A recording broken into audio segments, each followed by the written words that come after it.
नमस्कार, आप देख रहे हैं वीके न्यूज। मैं हूं सुनील राउत। गुजरात से इस वक्त एक बड़ी खबर आ रही है। खबर हैरान परेशान करने वाली है, चौंकाने वाली है। गुजरात मंत्रिमंडल में शामिल सभी 16 के 16 मंत्रियों ने इस्तीफा दे दिया है। जी हां, मुख्यमंत्री को छोड़कर बाकी सभी 16 मंत्रियों ने अपने पद से इस्तीफा दे दिया। क्या हुआ अचानक ऐसे गुजरात में? क्या गुजरात में कोई राजनीतिक संकट पैदा हो गया है? क्यों इन 16 के 16 मंत्रियों ने इस्तीफा दे दिया है? क्या उनसे इस्तीफा देने के लिए कहा गया है या फिर उन्होंने इस्तीफा दिया है? ये इस्तीफे के बाद तमाम सवाल जो है सोशल मीडिया पर और लोगों के मन में उठ रहे हैं। इन सारे सवालों के जवाब आपको मैं इस रिपोर्ट में देने की कोशिश करूंगा। दरअसल खबर यह है कि जो भूपेंद्र पटेल की सरकार है गुजरात में, उसमें भूपेंद्र पटेल को छोड़कर बाकी जो सभी 16 मंत्री हैं उन्होंने इस्तीफा दे दिया है। और खबर भारतीय जनता पार्टी के सबसे मजबूत गढ़ गुजरात से सामने आई है। प्रधानमंत्री नरेंद्र मोदी और गृहमंत्री अमित शाह के गृहनगर से सामने आई है, गृह राज्य से सामने आइएगा, माफ करिएगा। तो इसलिए सबसे ज्यादा लोगों में इस बात की जिज्ञासा है कि ऐसे क्यों हुआ, क्यों इकट्ठे पूरे के पूरे मंत्रिमंडल से इस्तीफा दिलवाया गया या फिर इस्तीफा दिया।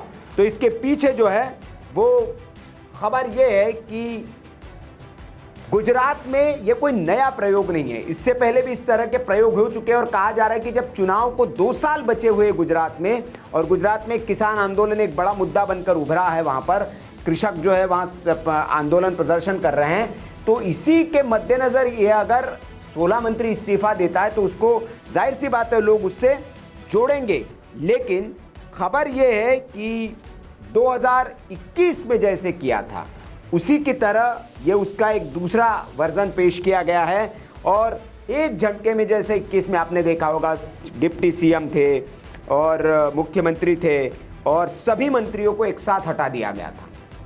2021 में भी ऐसा हुआ था। और अब 2 साल बाद जब चुनाव होने, तो उससे पहले एक बार फिर जो है भारतीय जनता पार्टी ने एक ऐसा प्रयोग करके सबको चौंका दिया है, सारे मंत्रियों को पद से हटा दिया है। और खबर यह है कि मुख्यमंत्री भूपेंद्र पटेल की अब जो नई टीम बनेगी, कल बताया जा रहा है कि मंत्रिमंडल का नया विस्तार होगा। अमित शाह और नड्डा जो है वो दोनों वहां मौजूद रहेंगे।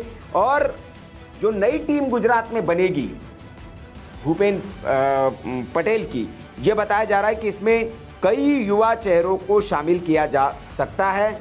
और नई टीम के, अब ये भी ऐसा नहीं है कि सारे मंत्रिमंडल ने अगर पूरे सदस्यों ने इस्तीफा दिया है तो इनमें से कुछ रिपीट नहीं किए जा सकते। कहा भी जा रहा है कि इनमें से भी कुछ चेहरों को मौका दिया जा सकता है। जैसे हर्ष संघवी है, जो गृह मंत्री थे, वो बहुत बढ़िया काम कर रहे थे वहाँ पर, वो अमित शाह के काफ़ी करीबी भी बताए जाते हैं।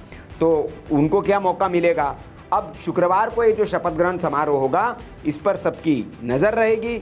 और इस समारोह में बीजेपी के अध्यक्ष जेपी नड्डा और केंद्रीय गृहमंत्री अमित शाह शामिल होंगे, ये जानकारी गिरी। अब किस किस मंत्री ने इस्तीफा दे दिया उनके बारे में अगर मैं आपको बताऊं तो जो कैबिनेट मंत्री थे, कन्हू देसाई, ऋषिकेश पटेल, राघवजी पटेल, बलवंत सिंह राजपूत, कुंवरजी बावलिया, मलुभाई बेरा, कुबेर डिंडोर, भानुबेन बाबरिया, अब ये तो कैबिनेट मिनिस्टर हो गए। और जो स्वतंत्र प्रभार जो राज्य मंत्री थे, हर्ष सांघवी, जगदीश विश्वकर्मा, और उसके अलावा जो राज्य मंत्री थे वो पुरुषोत्तम सोलंकी, बचूभाई खाबड़, मुकेश पटेल, प्रफुल्ल पानसेरिया, भीखू सिंह परमार, कुंवरजी हलपति। ये 16 लोग हैं जिन्होंने इस्तीफा इकट्ठे दिया है। आपको मैं ये भी जानकारी दे दूं कि गुजरात विधानसभा की जो स्ट्रेंथ है वो 182 विधायकों की, मतलब 182 सदस्यीय ये विधानमंडल है और विधानसभा है ये। और इसमें 15% जो है, जो कानून कहता है उसके मुताबिक 15% को मंत्री बनाया जा सकता है, 15% विधायकों को, जो 27 ओवरऑल, जो सबसे ज़्यादा से ज़्यादा आप 27 मंत्री बना सकते हैं, 27 का आंकड़ा पहुंचता है। लेकिन अभी फिलहाल 16 ही मंत्री थे। और सुबह कल 11 बजे मंत्रिमंडल का विस्तार होगा। गुजरात के मौजूदा मंत्रिपरिषद के मुख्यमंत्री सहित जो 17 मंत्री थे, वो मतलब मुख्यमंत्री को मिला के, उनमें से 8 कैबिनेट मंत्री थे, आपको बता दें। इतने ही राज्य मंत्री थे 8, जिनमें से 2 स्वतंत्र प्रभार थे और बाकी 6 जो थे वो राज्य मंत्री थे। कुल 182 सदस्यों वाली जो इस विधानसभा में 27 मंत्री आप बनाए जा सकते हैं। लेकिन जो है वो वहाँ पर संख्या आप कल देखना होगा कि कितने नए मंत्री शपथ लेते हैं।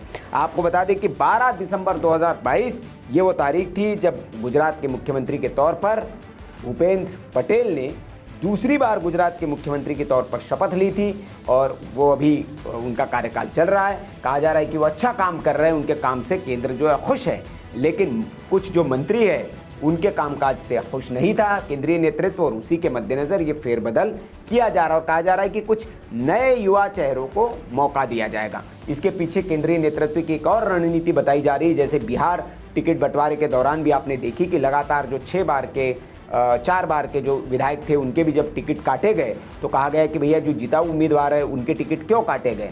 तो उसके पीछे भारतीय जनता पार्टी केंद्रीय नेतृत्व की ये रणनीति है कि एक ही चेहरा कितनी बार और कब तक, अगर वो जीत रहा है तो क्या जो नीचे का काडर है उसको मौका नहीं मिलना चाहिए, उसको भी मौका दिया जाना चाहिए। इसीलिए जो स्थापित है उनको हटा के एक नए चेहरे को, युवा चेहरों को अब मौका देने की रणनीति भारतीय जनता पार्टी अपना रही है। और कहा जा रहा है कि गुजरात का भी ये प्रयोग इसी के मद्देनज़र है कि अब बहुत आप लोग जो है बहुत मंत्रिमंडल का आपने लाभ ले लिया, आप रह लिए, अब कुछ नए चेहरों को मौका दिया जाए और नए चेहरे आकर कुछ अपना कमाल दिखाए, ताकि एक नई टीम जो है वो तैयार की जा सके, एक नया भविष्य के लिए नेतृत्व जो है वो तैयार किया जा सके। ये मंशा जो है ये भारतीय जनता पार्टी के नेतृत्व की है, केंद्रीय नेतृत्व की है, और उसी के मद्देनज़र ये प्रयोग किया जा रहा है। और गुजरात से ये प्रयोग शुरू होता है। पिछली बार भी जैसा हमने कहा 2021 में भी चुनाव से 1 वर्ष पहले ऐसे किया गया था, अब चुनाव से 2 वर्ष पहले गुजरात में किया गया है। और आम आदमी पार्टी जो है वह गुजरात में काफ़ी सक्रिय है। कांग्रेस पार्टी, राहुल गांधी भी पिछले दिनों गए थे, वो भी सक्रिय होने की कोशिश कर रहे हैं। हालांकि ग्राउंड पर भारतीय जनता पार्टी का मुकाबला ये दोनों दल भी नहीं कर सकते हैं और काफ़ी मजबूत स्थिति में भारतीय जनता पार्टी गुजरात में, और वहाँ पर ये फैसला अगर आता है तो निश्चित तौर पर ये सबके लिए हैरान, परेशान और चौंकाने वाला फैसला था कि ऐसा क्यों हुआ है। लेकिन इसके पीछे की वजह जो हमारे पास थी हमने आपको बताया। कल मंत्रिमंडल का फिर विस्तार होगा, नए मंत्री शपथ लेंगे। अब उसमें देखना होगा, हमारी इस पर नजर है कि कौन नए मंत्री शपथ लेते हैं और इनमें से कितने रिपीट होते हैं। खबर पर आपकी जो भी राय है वो कमेंट करके हमें जरूर बताएं। वीडियो अच्छा लगा हो तो लाइक करें, शेयर करें, और ऐसी खबरों के लिए आप देखते रहिए वीके न्यूज। नमस्कार। वीके न्यूज, राष्ट्र के नाम।